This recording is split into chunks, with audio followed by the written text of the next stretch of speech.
Reining in surprise out-of-network medical bills is the goal of a bipartisan bill that has a good chance of passage because it has broad support even in the highest office. Chief political correspondent Michael Aaron reports. Surprise medical billing is an issue whose time has come. New Jersey passed a law last year tightening up on the practice.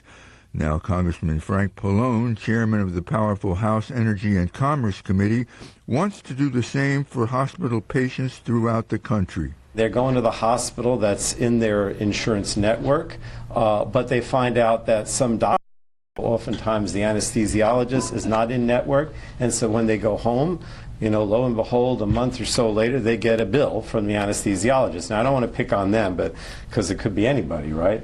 But it's typical. It's a typical situation, and that bill could be, $1,000, $10,000, who knows? Under Pallone's bill, there would be no surprise billing allowed for emergency room procedures.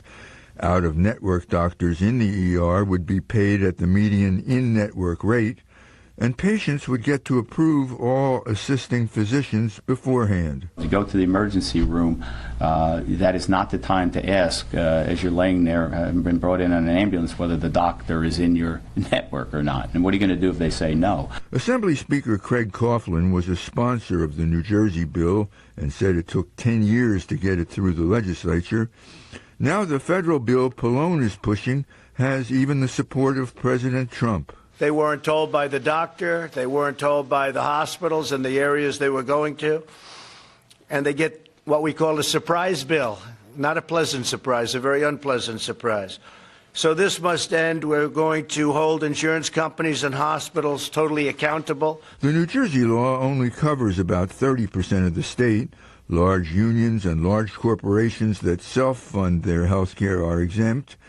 The federal law would rope them into the new set of rules. Healthcare advocates are enthused. It's great to have Chairman Pallone and members of the Congress really behind this effort, and we think it will be a real game changer for healthcare consumers across the country. Doctors' groups are lukewarm about the reforms. The president of the Medical Society of New Jersey says, "We have concerns with the legislation designed to address surprise medical bills resulting from inadequate insurance coverage. We're pleased the legislation to include a dispute resolution mechanism, but remain concerned the level of payments are based on insurance company unilateral decisions." Balance that against anecdotes like this, a nurse at a New Jersey hospital who had a medical crisis in her own ER. She was unconscious by the time she was shipped out. She had no say in where she went. She couldn't speak. She went to an out-of-network hospital and was hit with $500,000 in medical bills. The No Surprise Act has passed committees in the House and the Senate with bipartisan backing. Pallone said he expects the president will sign it sometime this fall. In Highland Park, I'm Michael Aaron, NJTV News.